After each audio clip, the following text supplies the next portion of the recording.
Hi there, I'm Greg Euland, and this is Connected.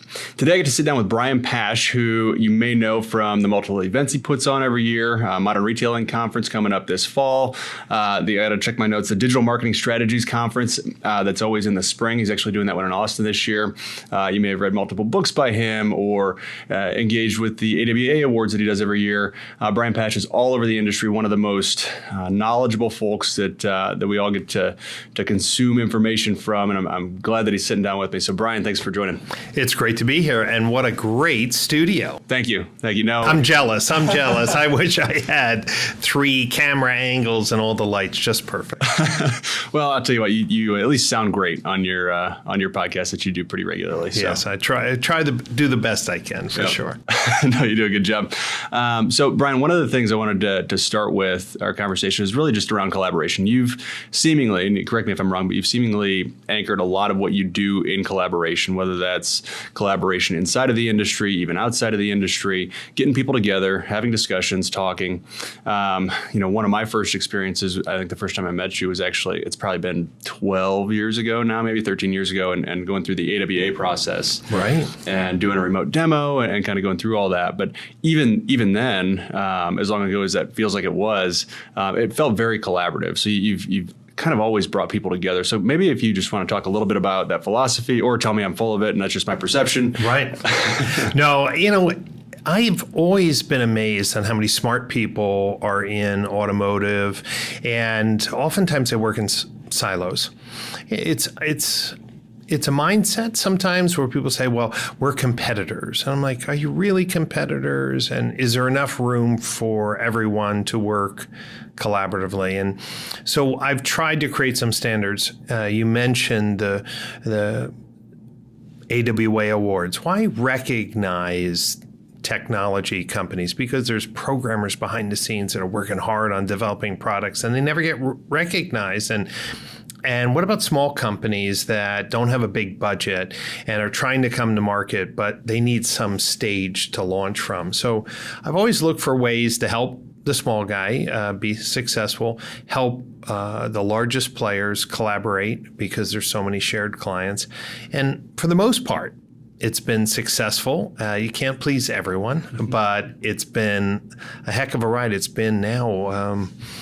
17 years since I first started the business, and it's been a wild ride, but good one. Yeah, that's great. So go back 17 years ago. Tell me, and everybody else, I guess, a little bit about your background. I think we all have, in some way, shape, or form, our own story of how we got into automotive. And then it seems like for everybody, once you're in, even if you wanted to, you can't get out. It's just too much fun. That's right. So. Yeah, I fell into it. And so many people say, I started working at a car dealership to pay for some college debt and never left, right?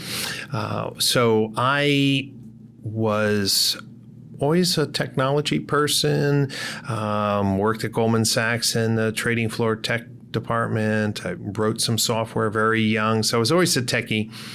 Started working for a marketing firm, which was more traditional. Mm-hmm. So telemarketing, direct mail, and ran a whole IT team. But when the internet came out, I said, hold on, this is kind of challenging here. This is tech and marketing, and wow, this was very interesting. So I went to an SEO conference, believe it or not, in New York. And I came out of that conference and I said, I just found like a perfect blend of my skills. So I decided to start my own company in 2005. And like anyone else, you when you're selling insurance, right, you go to your friends and family and sell insurance. Well, I went to the people I did business with, doctors, lawyers, restaurants. You need a website. You need SEO, right? And I went to Circle BMW in Eatontown, New Jersey. I was buying cars for them for a number of years and said, you need microsites. You need SEO. And they're like, what's that? They gave me a break. They said, okay, we'll trust you. And I started doing work. It went over great. And I realized that car dealers spent money every month on marketing. Yeah. Lawyers, Brian, we got enough leads. Let's pause for a few months. Restaurants, hey, we're a little tight on cash. Can we pause our marketing? And I realized, hold on, man, car dealers, they spend every month. Yeah. This is where I want to be. And So I just said, I'm going to go where the money is. I'm going to go where the consistency is. And I decided to be a student of automotive marketing. Well, and to add off of that, it's not just, they spend money for a reason, right? Right. It's because there's opportunity there and there is an impact. Like you can make an impact in the automotive retailing industry in a lot of different ways. And that's why you mentioned earlier, small players and big players and everything in between. I think there's so many because everybody is able to help in some way, shape, or form. That's right. And that's why I remember when I started out, there was a guy named Ralph Paglia who and Michael Roscoe, they were running conferences. They allowed me to speak. They saw me as someone with some fresh ideas. And I've never forgot that. That's why I like to pay it forward. I try to invite people on my podcasts that are doing cool things or write about new things. But this industry is made for entrepreneurs. Yeah. It's been changing rapidly. And to some degree, I think we're hitting a software saturation point where now we have to rethink how many people need to be involved in touching our data. So it's in a weird thing, like for the last 17 years, I would say the more the merrier. Sure. But now with privacy laws coming up and new restrictions on who owns consumer data, we may be at a position that we have to really look at the legal repercussions of having 15 small vendors in our DMS and our CRM with no data, management practices. So the future, it will obviously be equally as exciting for entrepreneurs. It just may look a little different. Yeah, absolutely. And right now too, you think about data privacy and everything that goes along with that, network security and all those pieces. That's something that's not fun to think about. And usually it's not something that's front of mind for most business owners and certainly dealers. It's mostly reactive. Something happens to them or to one of their friends. They go to a 20 group, they hear about something, and then you think about it. But in today's world, we're in a very unique situation because there's this outside force, with regulations that are going into effect in December that are putting a little bit of a spotlight on making sure that everything's in place and buttoned up and nothing's at risk. Yeah, and for the dealers who are listening to today's podcast, I want to encourage them that this is a very odd time where we've seen hacks, data hostage. Yeah. But more importantly, we have new laws, the GLB Act and others that are coming that have huge fines if the dealers do not properly disclose, warehouse, and maintain the flow and access to consumer data. And it's been a lead free-for-all for years, really. Like dealers typically have 3 different companies on their website capturing consumer data. It can be, and I've seen it up to 5. Yeah. And the dealers, after December 9th, the dealer is responsible for if any of those 5 companies share that data in ways that weren't disclosed in advance. And so I'm hoping that it's not going to take multi-million-dollar lawsuits for people to accelerate their data privacy and data management and think of their data as more as a first-party asset. I hope it doesn't come that way, but not too many people are talking about it.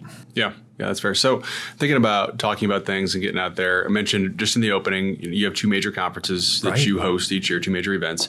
One will be coming up in the fall. You kind of do one in the fall, one in the late spring. Is that fair? Late spring, okay. So why don't you talk about those in whatever path you want to go down, but maybe start with the evolution of those. So events have had an up and down ride over the last 10 years. They've taken a lot of different shapes and a lot of different positions and purposes.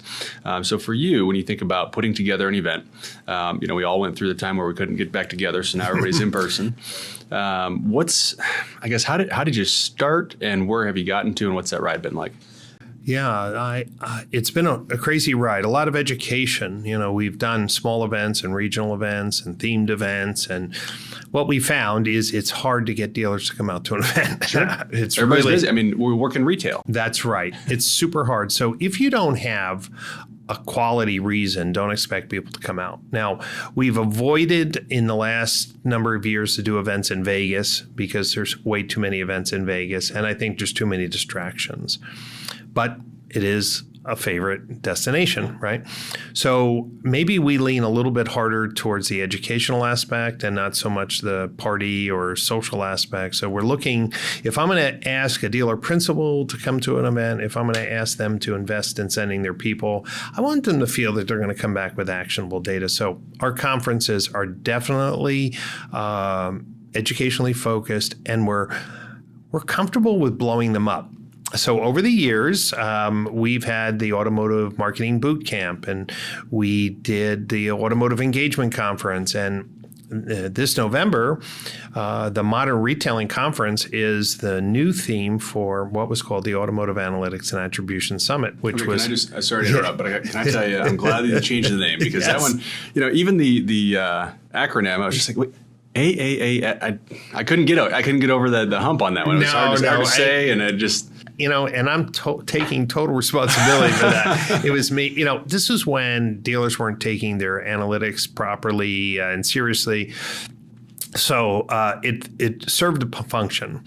But, with COVID, we accelerated the change in the sales process. And so we talked about digital retailing, but digital retailing was the first, I would say, vision. Today, we need to be focusing on connected retailing. And so the idea of a Modern Retailing Conference theme is what's new? What does a new sales process look like? What does a new marketing strategy look like? What does a new hiring strategy look like? And so we blew up the AAAS, and for good reasons, on the acronym. And why? Because there's no sense in doing something if it's not providing value, and we're not doing it just to make money. Right. Of course, we make money. It's a lot of work. But if the dealers aren't getting value, we'll stop it in a heartbeat, because I don't want to ever host a conference where people are walking around and saying, I didn't learn anything. I didn't get anything. That's like kryptonite to me. It's like attacks me right in the center core. So I'm always asking people, what can we do better? What can we do better? And last year it was like, we need to include more themes on the major changes in retail. Yeah, no, that's good. And you mentioned, Modern Retailing Conference is the name of it, MRC. You mentioned connected retail. There's a lot of words out there. And I want you to define this for me a little bit, but I think it's similar to what we call internally and externally being able to retail anywhere. That's right. So I think it's a lot of the same philosophies, but in your words, when you say modern retailing or connected retailing, what do you mean? What's important about that? Sure. So people have put digital retailing tools on their website, but for the most part, they have not use the same tools inside the showroom. So as nice as a digital retailing tool could be online, when the consumer walked in, typically they were shown an antiquated desking system or a different visual tool or a piece of paper. Yeah, or a piece of paper, right? And so the trust breaks down. So knowing that we are not at a point to transact completely online because the consumers don't want that, 9 out of 10 consumers still want to come in, touch, feel the car, and get advice. We at least should be making sure that whatever we present online, the look and feel, the numbers, the accuracy, is the same tools we use in the showroom. And I think that connected experience builds trust, accelerates the transaction, and allows the time to be focused on the things that are really important, like finding the right vehicle for the consumer and not, jumping around the hoops with numbers. So I think a modern retailing process is consistent, it's transparent, and it values the consumer's time. And what we started with was tools to expose on the website was what was once only available in the showroom or in the F&I office. That was phase one. Digital retailing. I'm going to bring out to the outside world the stuff that we kept secret, which was the payments, basically, right? Then connected retailing is out. Okay, now that didn't blow up our business because some dealers thought that's the end of the world. We don't talk about payments outside the four walls of the dealership. Now it's, let's make sure it's the same experience. And then the future, which would be, as you mentioned, retailing anywhere, is the idea of a single source of truth, a single sales process that can be executed on mobile, it can be executed on tablet, desktop, at work, to the degree that the dealer and the consumer are comfortable, where that including would be electronic signatures and e-contracting, right? I mean, that would be the anywhere piece would mean, yeah, 9 out of 10 might like it today, but in the future, will more and more people feel comfortable of just signing and delivering? Right. Okay. When all of that happens, then it's not only a connected retail experience, but it can be done anywhere.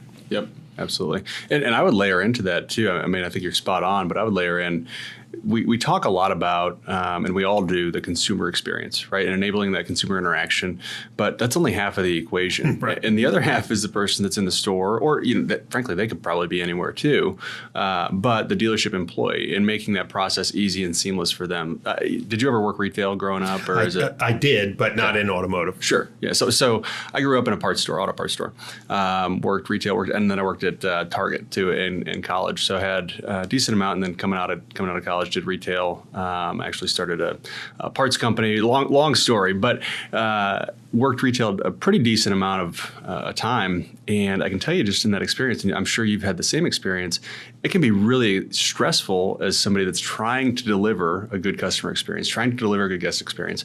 But you got 2 people on hold on the phone, you got 3 people standing in front of you. And for me at that time, trying to look up parts in a catalog, like an actual physical catalog, and finding the right part. There's just a lot of stress on you too. So it's really difficult to provide a great experience. So I think as important as the customer experience is the dealership employee experience, and making that seamless for both sides of the equation.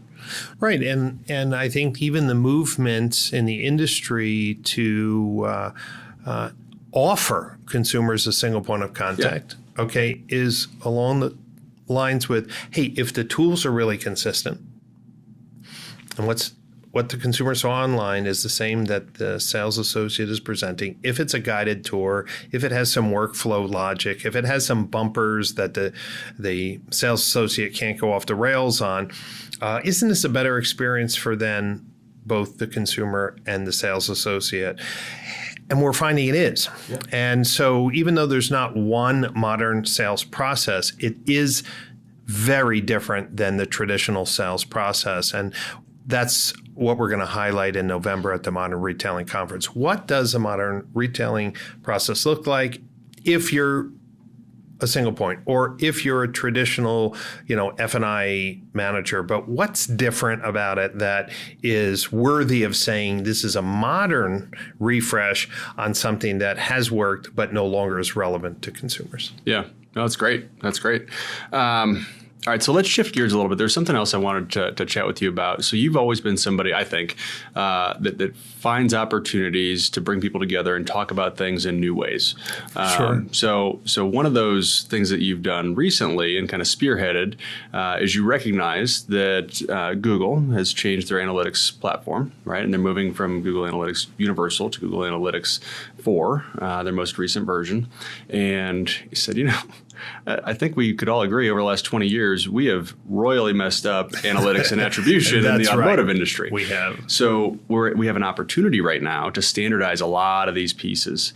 So talk a little bit about the Ga4 Council. It's something that you started. You invited people from all over the place to join.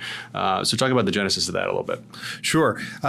There are unique times in history where when people got together, some amazing results happen. And we're in this time where Google has given us a heads up that sometime in 2023, and the original date was July. It may be pushed back because most Google dates are always pushed back. But the idea was every company implemented universal analytics differently. Some didn't even support it. And over the years, I've begged companies to support at least some basic transparency of consumer click events and analytics so we could create better marketing audiences and marketing outcomes.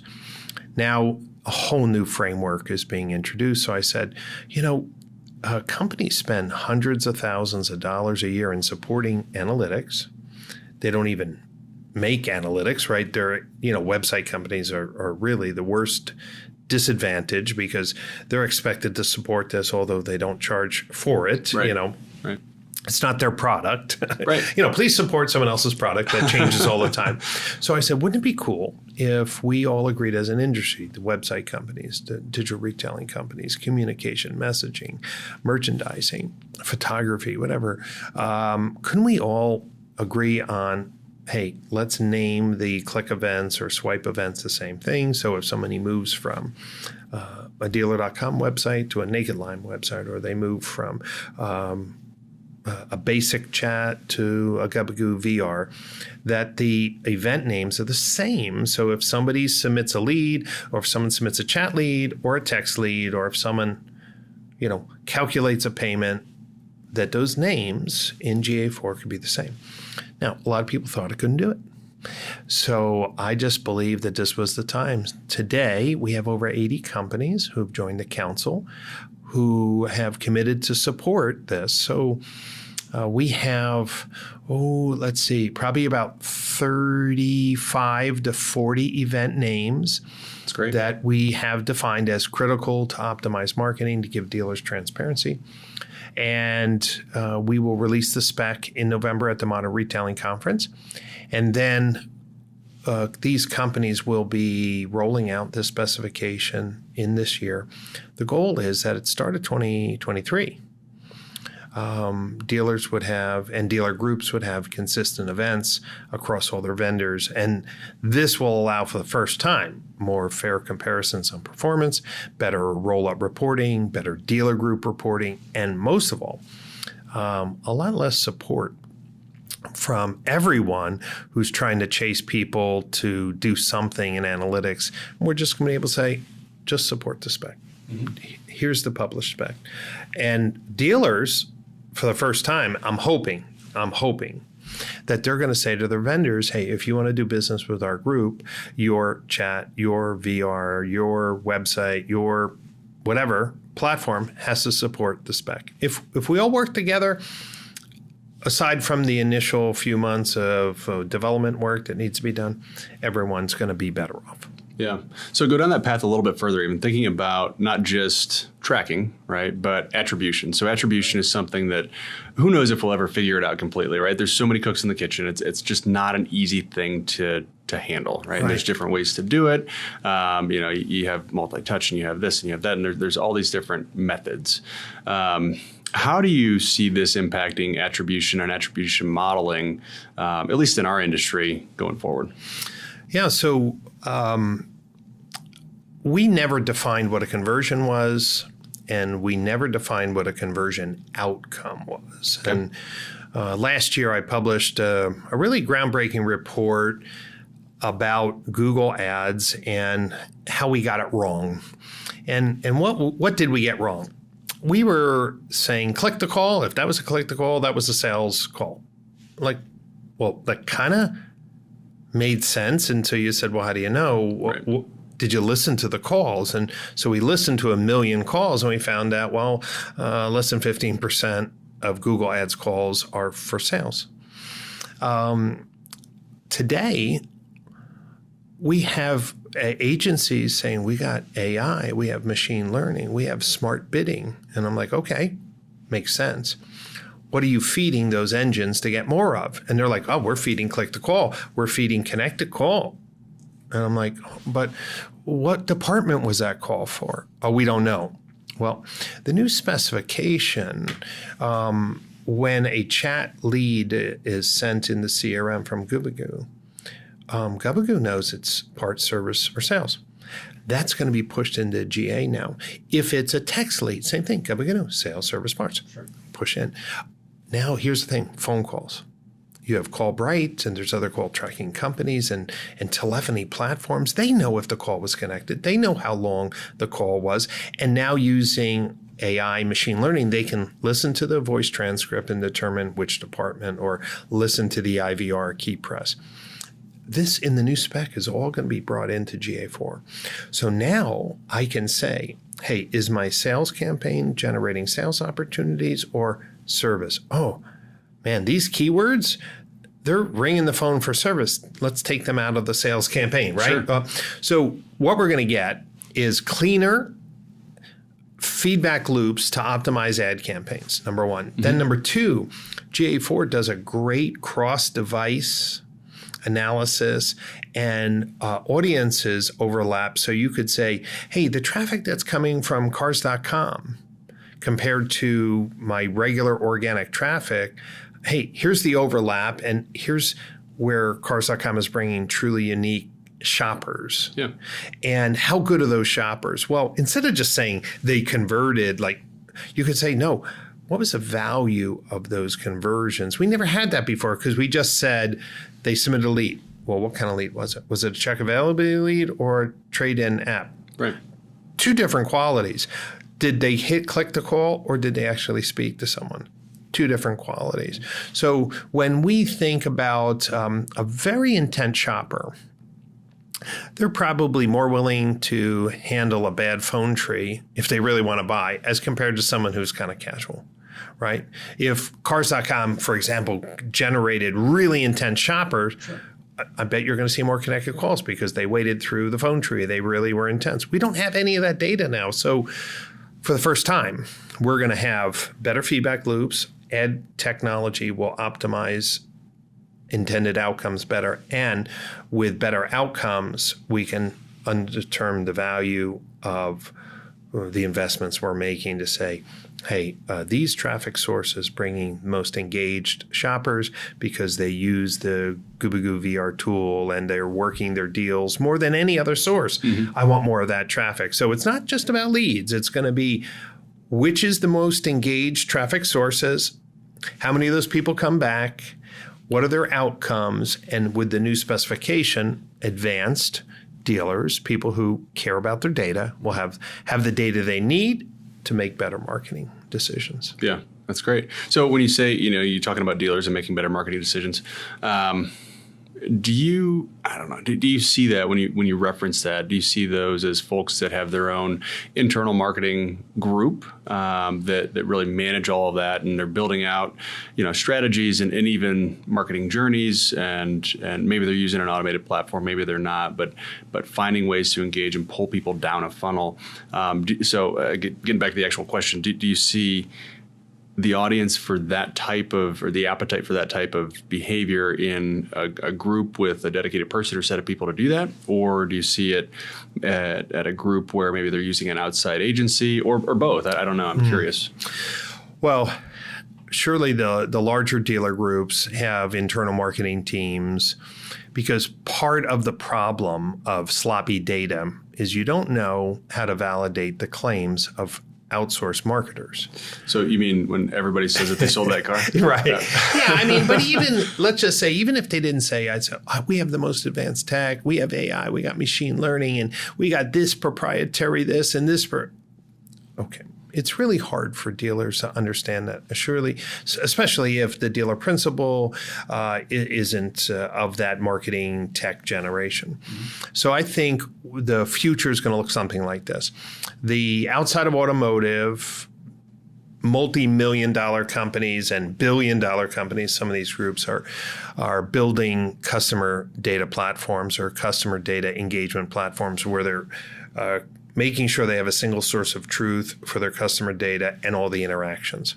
For car dealers today, it's really hard. Yeah. Because they have too many cooks in the kitchen. They have 5 or 6 or 7 vendors on their website, and then they have a separate email marketing company for service and a separate email marketing for sales. Then they have a separate text messaging company and a direct, okay. Yeah. So the future, I think, is going to be the automotive industry is going to look to tech providers who can create and maintain and securely store their customer data in a way that larger dealer groups might leverage for their own digital marketing platform execution, or others are going to look for companies who can do it for them. But I think the days of having 12 companies in and accessing customer data with disconnected marketing messages, we've had this problem for years. Right. But what's going to change? I think it's the new privacy laws. I think when dealers realize that they sent their gave their DMS access to this 2 email companies and 2 direct mail companies, and this, and then they start getting lawsuits because when someone filled out the form, the dealer didn't disclose, well, these 10 companies are going to get a copy of your data. Well, then it's going to, money is going to move to what the bigger dealer groups already know. I got to own my data. I have to have a single source of truth, and I need to leverage that single source of truth to power personalized marketing. How we get there and how fast we get there, I don't know. Right. But the larger dealer groups are working on these projects. They're called CDP projects or CDXP for experience platforms, but that is the future. And, in my viewpoint, Reynolds and Reynolds is going to be a key player in that space only because of all the touch points that you can see and the data security that you already have in place, right? So I think we're going to move in the future to try to lock down our data a little bit more, not from using it, but from making sure we don't get lawsuits because we are sloppy with it. Well, and if you want to, I'll say terrifying experiment, create a Gmail address, just some generic one that you don't give to anybody, fill out a form on your website and see how many emails you start getting and who they're from. Right. That is really enlightening. When after 3 weeks, you're getting emails from companies that you have no interaction with, and it wouldn't even necessarily make sense for you to be getting an email from. There's only one place that you entered that email address. Right. So try that and just see what happens. We have a platform available to our dealers. We call it Interface Dashboard, and they can log in and see exactly where anybody that's accessing data that they've approved to send data to. They can see what's going there and how often and who it's going to. So there's tools that are in place today for people to check these things out, but if you just want a quick, it's not fun. It's the word that keeps coming to my head, but a terrifying experiment. Create a fake email address, put it in, and see what happens. Oh, yeah. And, I occasionally put my email address in LinkedIn, and just in an article contact me. Oh, man, the scrapers they go crazy, Okay, that's deliberate. You put out in the public, you get what you get. But I think that what dealers are going to need to realize if we look at the future, and this is where more collaboration has to come in. We need, as an industry, to understand that outside of automotive, CDPs are how multi-million-dollar and billion-dollar corporations value their customers and increase the lifetime value. And somehow, some way, the auto industry has to wake up and saying, spray and pray, spray and overlap, double mail or send outdated messages to people isn't smart. And maybe it's because we had unlimited cars to sell and we were always selling cars and always profitable. But with the changes in the future, I think the local dealership ownership of the customer is going to become even more important. And anything they can do to protect that customer relationship and to enhance the customer relationship instead of maybe watering it down, I think it's important. Yeah. So, okay, just go, a little bit deeper on that. You said something that just kind of made my ears stick up a little bit. So the dealership, the local ownership of that customer is going to become more important, and that relationship between the dealership and the customer is going to become more important. Can you just go down that path a little bit further? What do you mean by that? Talk a little bit more. I wrote an open letter to Jim Farley at Ford, and I'm not calling Ford out directly. I mean, GM has said some similar things that their belief is that consumers want to go direct. And even though 9 out of 10 consumers want to go in the dealership and buy their car, somehow they believe in the very short future that EV customers are different and they're going to just want to buy online. We see at least rhetoric that the franchise dealer model may change and maybe change significantly. There's others who say, no, it's not. But history has shown that the OEMs have the upper hand. And so if I'm a dealer and I've invested millions of dollars in the community and millions of dollars in my brand, and consumers are going to be encouraged to go to a national website, not my own, to order a car, and and it's going to get delivered to me.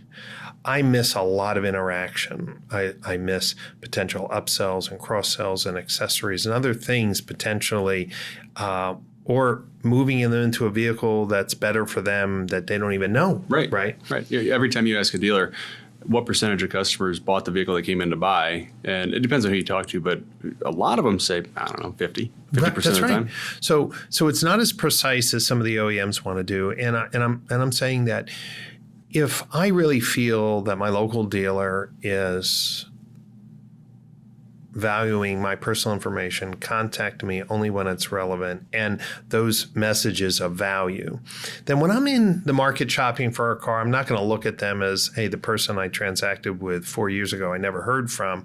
I'm going to see them as, hey, they're my mobility partner, they're my partner. And that is not what most dealers have done. They're like, I got this OEM program that sends out emails for service reminders. I have an equity mining tool that sends out equity mining, and then my CRM team will just badger the hell out of people, and right. And at some point, they've been doing this is because they're like, I don't really care if the customer gets pissed.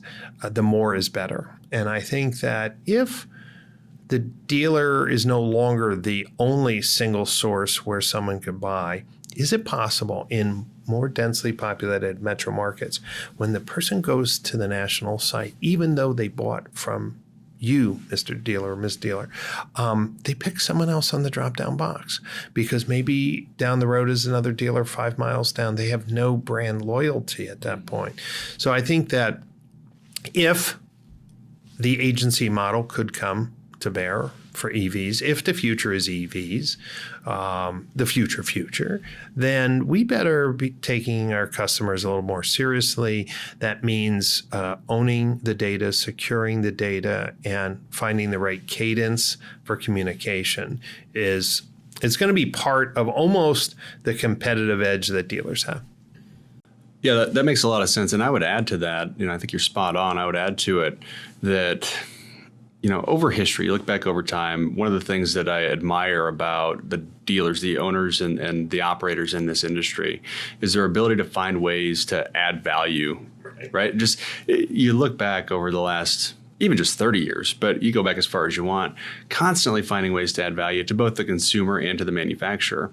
So finding that space, wherever it is in today's world and wherever it's going to be in tomorrow's world, that the dealer can create value and really be the go-to. And that's the point you're making too, is be valuable to that interaction in whatever way you can. And if you do that, the profit will come and the customers will come, but you have to be valuable. And that's something that we all have to be on the lookout for, certainly. But I do have a lot of faith in the dealer body and the entrepreneurial spirit that lives in that dealer body. That's right. To find those opportunities to create value and to have an impact. So it's a fun challenge, and it's one that I certainly think about. We think about here, but I think it's spot on for sure. Yeah, and you're right about the entrepreneurial vision. I already have dealers talking to me that they're partnering with local electricians. They're reaching out to their customers to install charging stations in their homes, right, as a service. Hey, you want to buy a Cadillac Lyriq? Great. Here is the charging station, and we have an install team literally taking that whole value chain. They make some money on the installation. They make smart, right? Yeah, just absolutely. Smart things. I know that people who have a Tesla, for example, if they go to a charge point station, they need a special adapter. Well, a friend of mine needed to get charged, and I said, "Do you have the adapter?" And he says, "There's an adapter?" And I'm like, "Yeah, there's an adapter." And he's a Tesla lover, right? I ordered it on Amazon the next day, shipped it to his house. I said, "Keep this in your glove box." Right. Okay. These are all value add things as people are thinking, what the future value local dealers can be.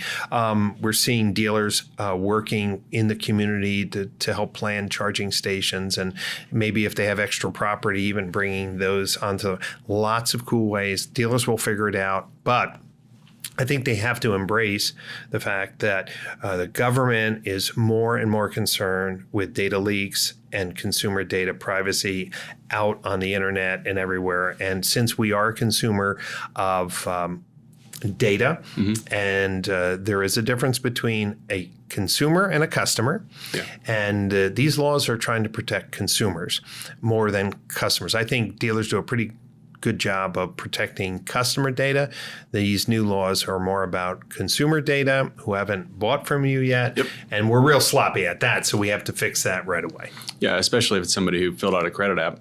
And so you have all their information in some way, shape, or form. Hopefully it's encrypted, and it should be. But, I mean, they put in a whole bunch of personally identifiable information into that credit app, and it came through your system in one way, shape, or form in most cases. So you got to make sure you're clean. That's right.